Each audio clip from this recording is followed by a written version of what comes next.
chapang hoto vadunga ka kisil naw chule ka kiman cha naw chom cha hin bat sa ingi bye bye bye bye chila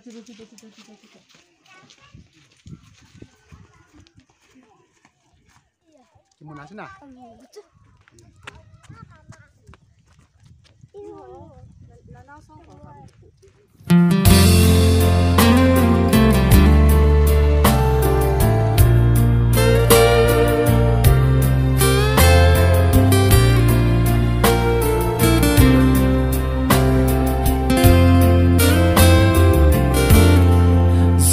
subanga gol padang kin kanai pu leisi ahin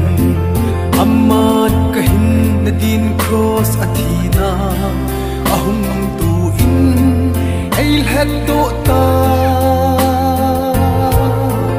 isi sinkin kazo chana simlawa kin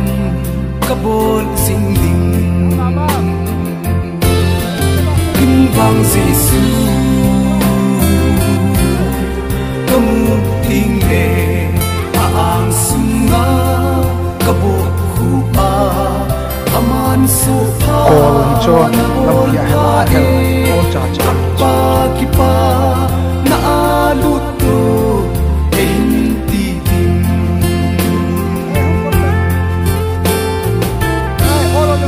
ang mata san hoko ma na thupa kung zal dingin sing kati o pa kai ki nei solin het na nei lo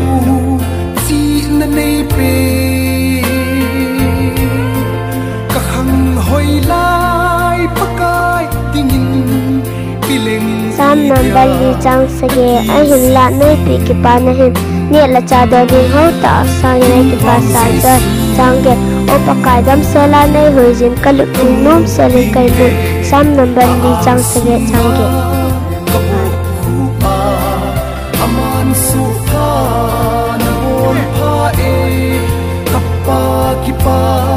na aluto enti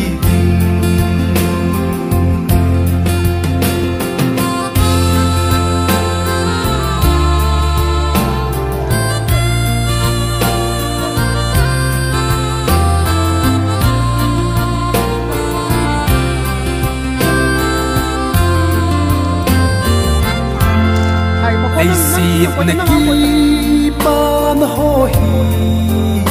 chom ka a be loi din ipa na kim lo kin si sumel chu kam ting le kap ta lo ding kamit hi ai thi hul pi a ki pa a kin ka va choi ding vang Giêsu kamu tingge ang sunga kabo hupa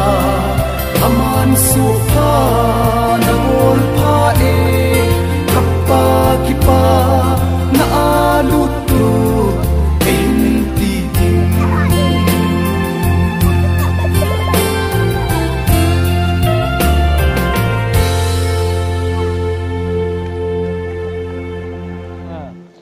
in bo sia pathin ki ho hi lo cho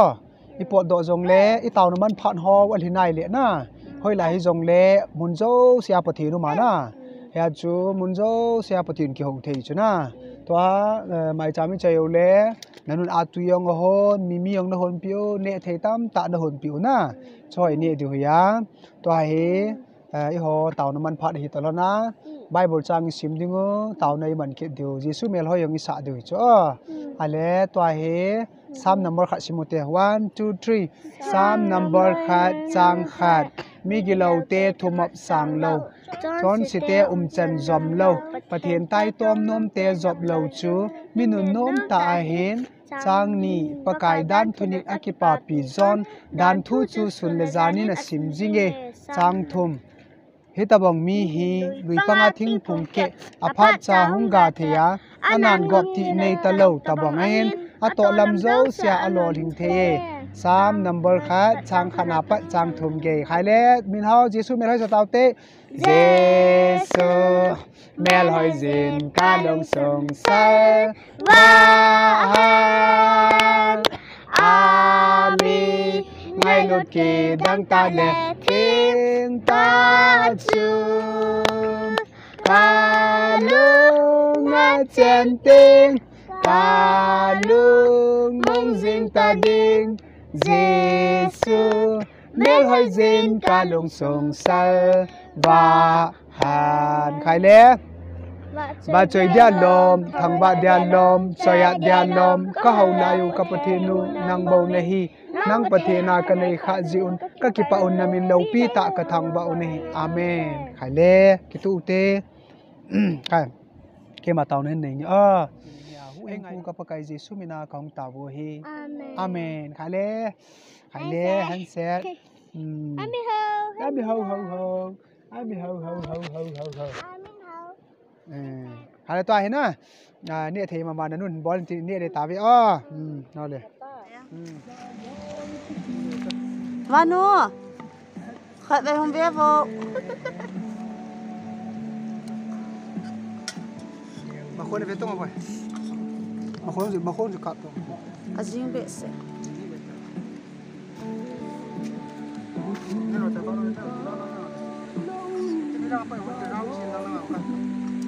có một thầy ta hết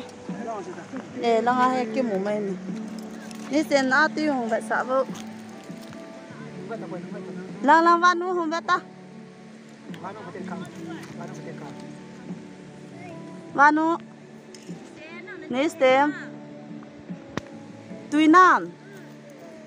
ai hình video boy lại cút bỏ ra lại bộ hộp kita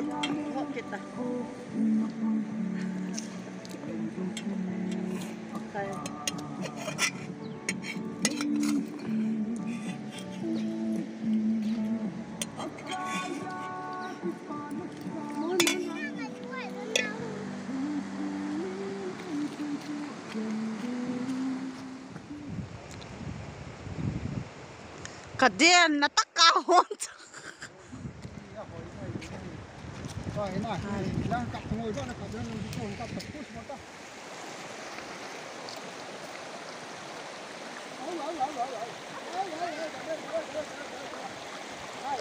oh Matthew bung som lage chang thum di ta ka sai pi ne hiuve ne ki hial hirova chapang ho ta na ba lo le wa na lenga malut povinate Matthew bung som lage chang thum amen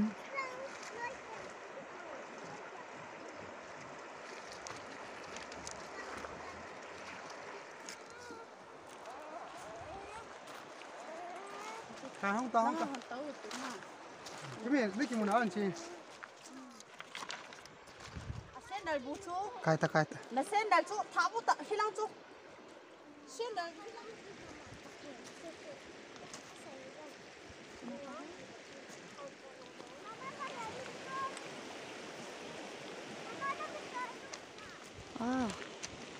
hỏi tầm á tan tiền à Ephesus bungu chang khat cha te pakai zalen nanun apathun nungun hichu adi ahi chang ni nanun apa za bolen kiti hi thutip la thupi masapena hin chang thum na phat thea lai si chunga na hin khosot na ding ejong aketi Ephesus bungu chang khana pat chang thum ge amen tao tới nào tay stick thì một lúc cái nào cũng được ăn phốt tay mẹ không hiểu sao mình không phải áo màu bột không phải có cô nào đúng không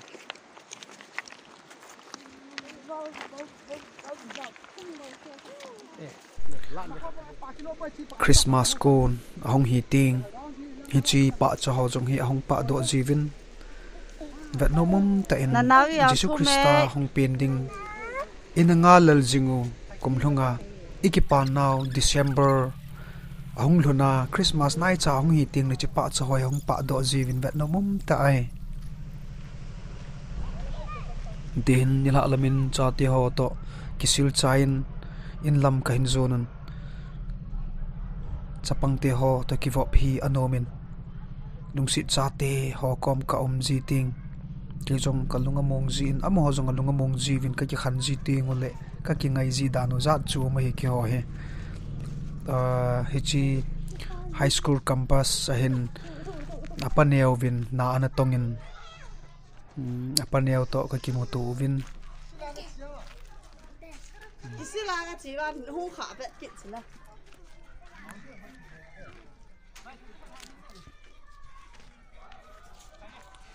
neolaya school kai na mo nei chilai school ground huin lian tul kana yu chi hi hin ka khu hi iti hi mul hon ei ki mun tin van neu chai cho akyo khoi agal hin sapai kem jongoma chi ka khu hin chapang hon apaneo ativin dinga vet ki do he nang na kyo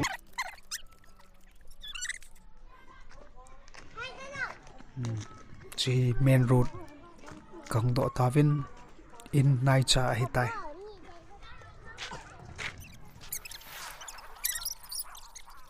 in kalung tave me hom ba deo nai cha ai ta Christmas masarap. Christmas masangat hom lo pat te Here, here.